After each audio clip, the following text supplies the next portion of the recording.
اعوذ باللہ من الشیطان الرجیم بسم اللہ الرحمن الرحیم انا اعطیناک الکوثر فصل لربک وانحر ان شانئک هو الابتر سبحان ربک رب العزت عما یصفون وسلام علی المرسلین والحمد للہ رب العالمین۔ مکرم ذی قدر حضرات و خواتین، میری ماں بہنوں بیٹیوں، السلام علیکم ورحمۃ اللہ وبرکاتہ۔ سب سے پہلے شروع اللہ کے نام سے جو بڑا مہربان نہایت رحم والا ہے، وہ یکتا ہے اور نیک لوگوں کا ولی ہے، اور میں یہ گواہی دیتا ہوں کہ اللہ کے سوا کوئی عبادت کے لائق نہیں، وہ اکیلا ہے، اس کا کوئی شریک نہیں۔ ان الشرک لظلم عظیم۔ اور میں یہ بھی گواہی دیتا ہوں کہ حضرت محمد الرسول اللہ صلی اللہ علیہ وآلہ وسلم اللہ کے بندے، اس کے رسول اور آخری نبی ہیں۔ اے میرے اللہ، میرے نبی حضرت محمد مصطفیٰ صلی اللہ علیہ وآلہ وسلم پر اور ان کی آل پر اور ان کے تمام صحابہ اکرام رضی اللہ تعالی عنہم اجمعین پر اپنی خاص رحمتیں، برکتیں اور سلامتی نازل فرما۔ میرے بھائیوں اور دوستوں، میری ماں بہنوں بیٹیوں، قرآن مجید کی سب سے چھوٹی سورت کا نام سورہ کوثر ہے۔ ایک پوائنٹ آپ کے ذہن میں یہ ہونا چاہیے، اگر کوئی آپ سے یہ سوال کرتا ہے کہ قرآن کی سب سے چھوٹی سورت کون سی ہے، تو آپ اس کو یہ کہیں کہ سورہ کوثر ہے۔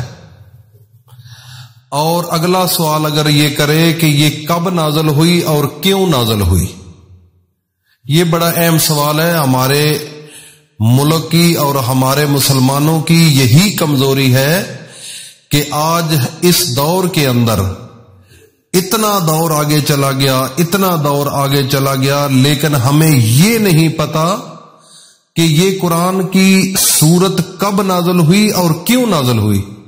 یہ ایک بڑا کامن سوال ہے۔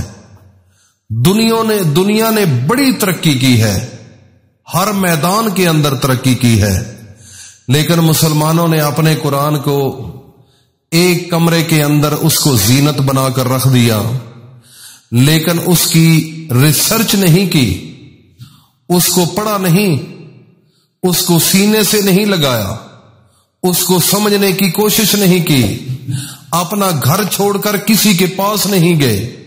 مجھے تھوڑی سی ایک بات بتا دو، اگر آپ بچے کو پڑھاتے ہو تو گھر سے نکالتے ہو تو سکول جاتا ہے نا، تو جب سکول جاتا ہے تو وہاں سے تعلیم حاصل ہوتی ہے نا۔ کیا گھر بیٹھ کر تعلیم حاصل ہو سکتی ہے؟ کیا وہ نرسری، پریپ 1 2 3 4 5 جتنی کلاسز ہیں، اور اس کے علاوہ آگے چلے جائیں، مڈل میں چلے جائیں، ہائی میں چلے جائیں، کالج میں چلے جائیں، یونیورسٹی میں چلے جائیں، کوئی ٹیکنیکل ڈگری لینی ہو، وہ MBBS کی لینی ہو، مجھے یہ بتا دیجئے کہ کون سا ایسا عقل یہ تسلیم کرتا ہے کہ گھر بیٹھ کر آپ کو سارا علم مل جائے؟ تو یہ قرآن سب نالج، جتنی دنیا کے اندر کتابیں ہیں، جتنی بھی معلومات ہے، سب سے افضل اللہ کا قرآن ہے میرے بھائیوں۔ MBBS، انجینئرنگ، وکالت، باقی جتنے بھی کورسز دنیا کے اندر ہیں وہ میرے قرآن کے نیچے ہیں۔ سب سے پہلے انسان کو قرآن کو ترجیح دینی چاہیے، قرآن کا نالج حاصل کرنا چاہیے۔ اگر قرآن کا نالج آ گیا تو پھر آپ کو پتہ چلے گا، جب بھی آپ گھر میں آؤ گے آپ کو پتہ چلے گا کہ والدین کا احترام کیا ہے، اپنی بیٹی کے ساتھ کس طرح میں نے پیش آنا ہے، اپنے بیٹے کے ساتھ کس طرح پیش آنا ہے، بزرگوں اور بڑوں کا کیا احترام کرنا ہے۔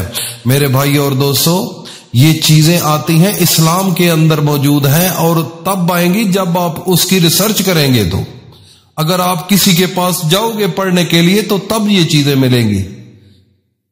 کون سا ہے گھر آج کل بچوں کو اچھی ڈگری لینے کے لیے گھر سے دور بھیج دیتے ہیں، پیسہ لگا لیتے ہیں، پینٹ شرٹ ڈال لیتا ہے، لیکن کبھی اتنے پیسے بھی اپنے بچے کو دیے ہیں کہ جاؤ میرا بیٹا، وہ فلاں مدرسہ اچھا ہے، وہ فلاں جامعہ اچھا ہے، آپ نے وہاں 1-2 سال لگانے ہیں اور آپ کو انسان بنانا ہے، قرآن کی سمجھ آنی چاہیے، تاکہ ہمارے مرنے کے بعد آپ کو پتا چلے کہ میں نے باپ کا جنازہ پڑھانا ہے، پڑھنا نہیں پڑھانا ہے۔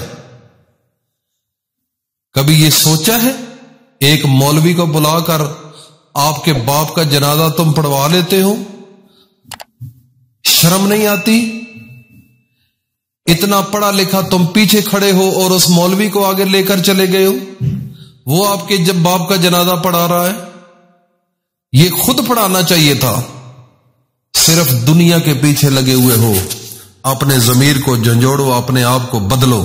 قرآن کے اندر اتنی طاقت ہے، اتنی طاقت ہے، کیوں کر رہے ہو اتنی ڈگریاں یا اتنا صرف پیسوں کے لیے؟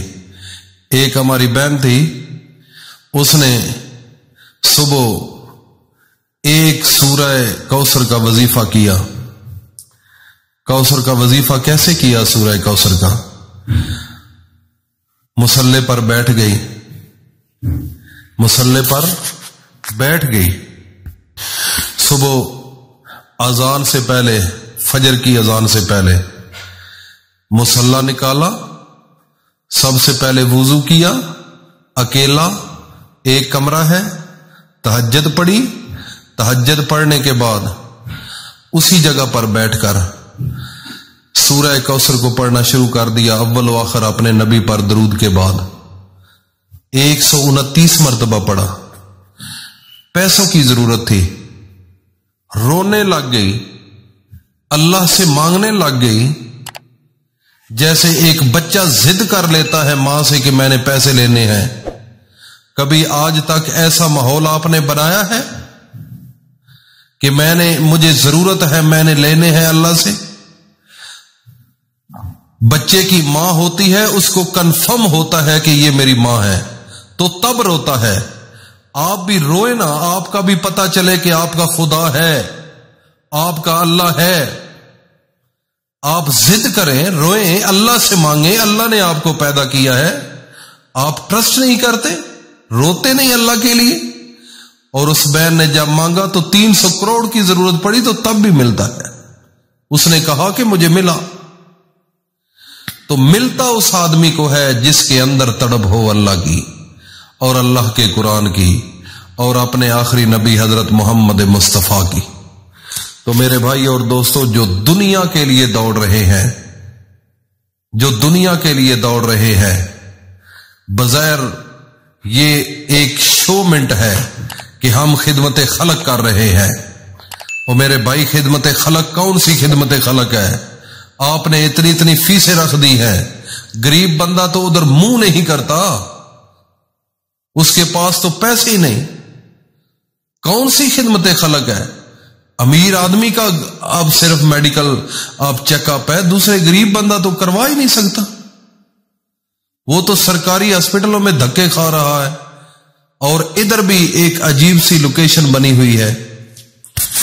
اللہ پاک سب کو راہ ہدایت نصیب فرمائے اور اپنے راستے پر چلنے کی توفیق عطا فرمائے۔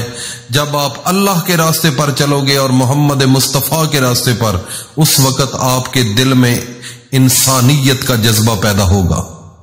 اس وقت آپ کو پتا چلے گا کہ میں نے قبر میں جا کر پیش ہونا ہے، کسی کے سامنے جواب دینا ہے، تو وہ اسی صورت میں ہو سکتا ہے جب اللہ کی پہچان ہوگی اور اپنے محمد مصطفیٰ کی پہچان ہوگی، تو پھر جنت بھی اور جہنم بھی آپ کو نظر آئے گی۔ اللہ پاک ہم سب کو عمل کی توفیق عطا فرمائے اور اس میرے میسج کو خدا را دنیا میں پھیلاؤ،